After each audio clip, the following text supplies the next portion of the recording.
Hey everyone, and welcome to another deep dive curated just for you. Today we're going to be tackling a topic that I know a lot of you are interested in, the gender pay gap. Specifically, we're going to be focusing on 10 countries in East and Southern Africa. And that's a pretty significant chunk of the region, both in terms of population and when we're looking at their economies. And to help me break down this complex issue, I've got an expert here with me, so let's jump right in. Our main source for today's deep dive is a UN Women report, which is pretty dense. But don't worry, we're going to distill all those juicy facts and figures into something that's a little bit more digestible. So what's our mission for today? Well, by the end of this deep dive, you're going to have a clear understanding of what the gender pay gap actually looks like in East and Southern Africa. And we're also going to explore some of the reasons behind those disparities. So get ready for some fascinating insights and maybe even a few surprises along the way. It's definitely a topic that deserves a deeper look. There's a lot of nuance there that often gets overlooked in the broader conversations. For sure. And the report kind of starts off by painting this broad picture. Yeah. The overall situation is that women in this region are earning about 81 cents for every dollar that a man earns per hour. And that's what we typically refer to as that raw gender pay gap. But as you kind of alluded to, there's more to the story than just that raw number. Exactly. That initial figure, it doesn't really take into account a lot of important factors like a woman's level of education, her years of experience, or even the specific type of job she holds. When you adjust for those things, what we see is that gap actually shrinks quite a bit, down to about 8.2% across the whole region. Okay, so it's not just a simple case of women lacking education or being stuck in, lower paying jobs. There's something else going on here. Yeah, there are definitely other factors at play, and that's where things start to get really interesting. Because when you break it down, that adjusted pay gap, it's not uniform across all 10 countries. It actually varies quite a bit. From basically zero in Mozambique all the way to actually favoring women in Mauritius and Namibia. Wait, hold on.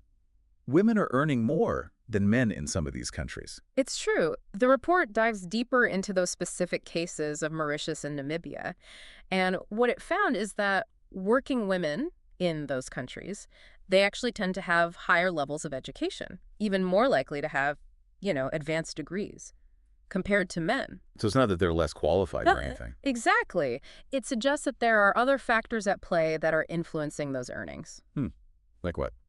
Well, it could point to potential discrimination, maybe a societal undervaluing of jobs that are traditionally held by women. Okay, so there's like this whole hidden layer that we need Mhm. to unpack here. And I think one of the places where that really starts to come into focus is when we look at the breakdown of employment by sector. Now, the report shows that women are very heavily concentrated in what we call care sectors. Think education, healthcare, domestic work. And on the flip side, men tend to dominate fields like transportation, Yeah. construction, Yeah. and manufacturing. And it's not just about where they're employed. It's that those feminine sectors, even when women are employed in those sectors, they often come with lower pay compared to those male-dominated fields. Yeah, it's like this built-in disadvantage. It is. So even if we address, education gaps or experience gaps, Hmm.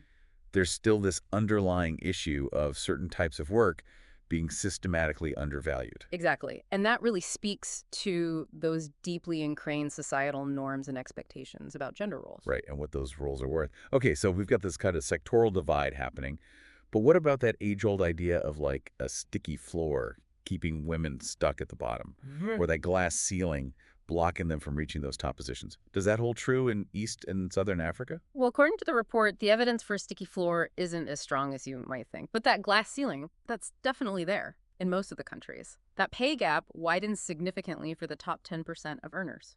Makes sense if we consider that women are less likely to even reach those higher-paying managerial Mhm. positions to begin with.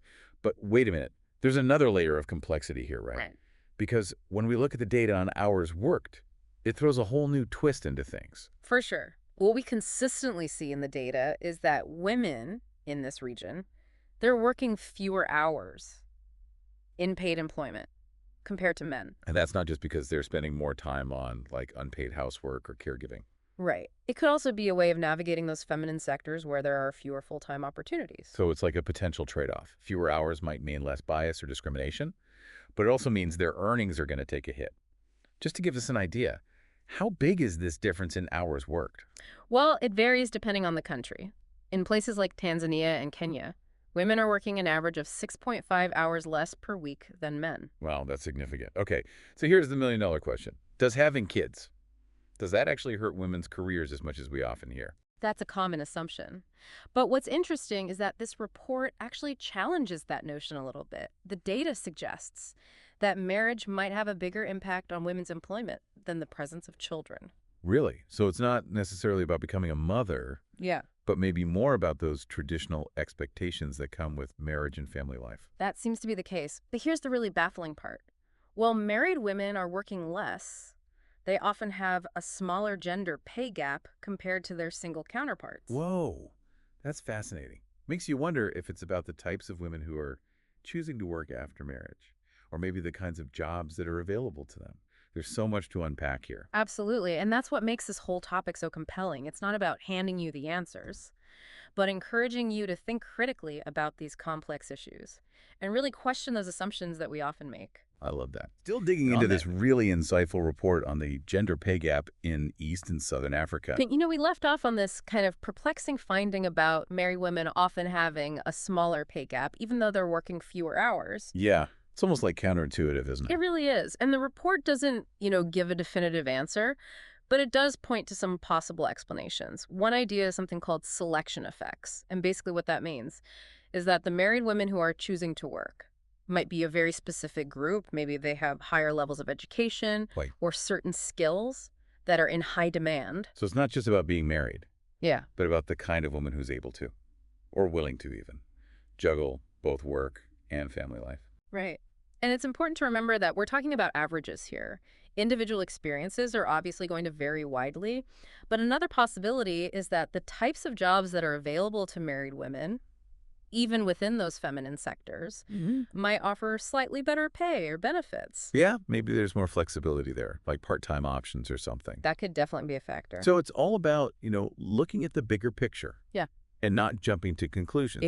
Because the data is rarely straightforward. Yeah. And there's never just, one simple explanation for these kinds of trends. Very true. But I think one thing that's really clear from this report is that closing the gender pay gap, it's not just about individual choices or, a woman's qualifications.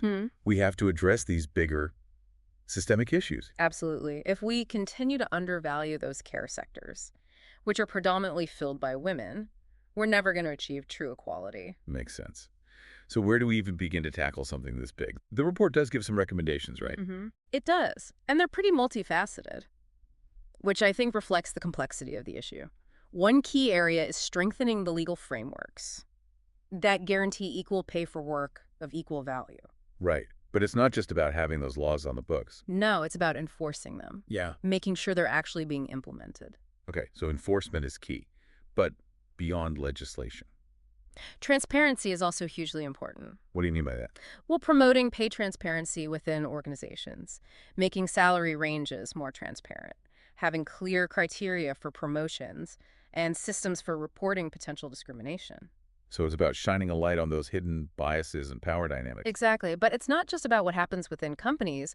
Social protection policies also have a role to play. Strong minimum wage laws, especially those that are tailored to specific sectors, can really help to lift the earnings of those at the bottom of the pay scale. Who are disproportionately women. Right. But again, even a well-intentioned minimum wage is only effective if it's actually enforced. Especially in the informal sector, where a lot of women are working. True. That's why the report also highlights the need to formalize a lot of that work, strengthen workers' unions, and make sure Social Security programs are designed in a way that actually benefits women. So it's like a whole ecosystem of change that needs to happen. It is. We need individual empowerment. We need strong legal protections. No, And we need these broader societal shifts all working together. I couldn't agree more. And speaking of societal shifts, the report talks about the need to address this occupational segregation we were discussing earlier. So it's not enough to just encourage women to participate in those male-dominated fields. Right. We need targeted recruitment efforts, training programs specifically designed for women, and a real push to create safer, more inclusive workplaces. Especially in those fields that have traditionally been male-dominated. Exactly. And it all starts with breaking down those gender stereotypes Yes. early on, showing girls that they can be engineers or scientists or CEOs. Absolutely. But one thing that the report really hammers home is that all of these efforts, they need to go hand in hand with policies that genuinely support work-life balance.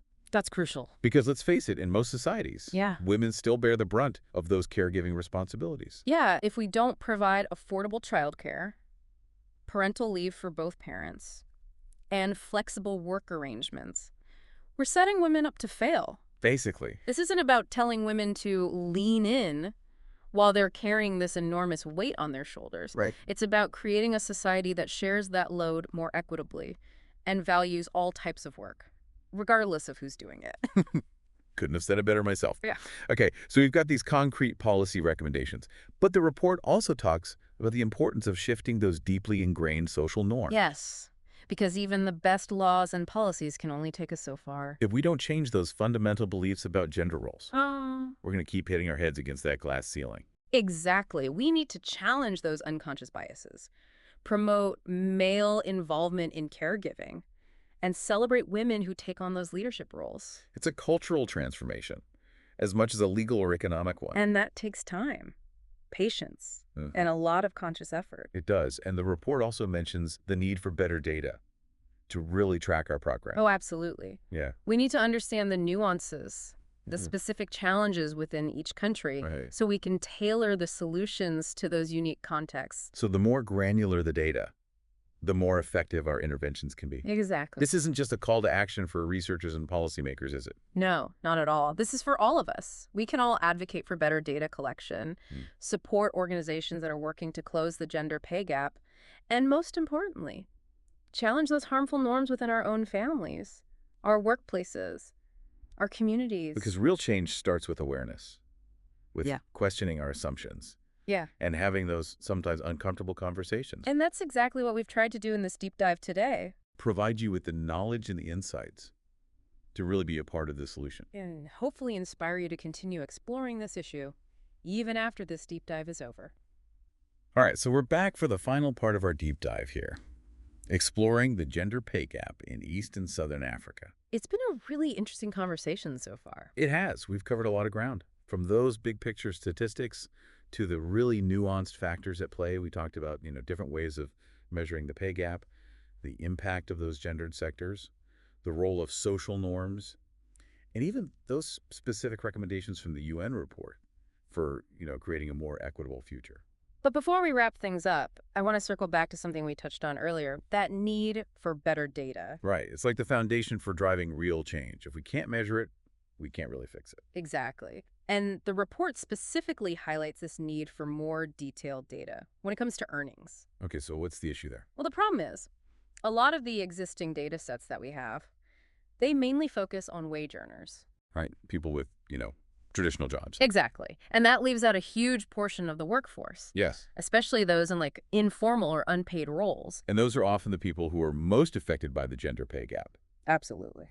So we need a clearer picture of how those folks are being compensated and what factors are contributing to their earnings. Otherwise, we're only addressing part of the problem. It's like trying to solve a puzzle with half the pieces missing. Perfect analogy. So more data on earnings. But the report also talks about needing more nuanced data on household structures and relationships. Yes.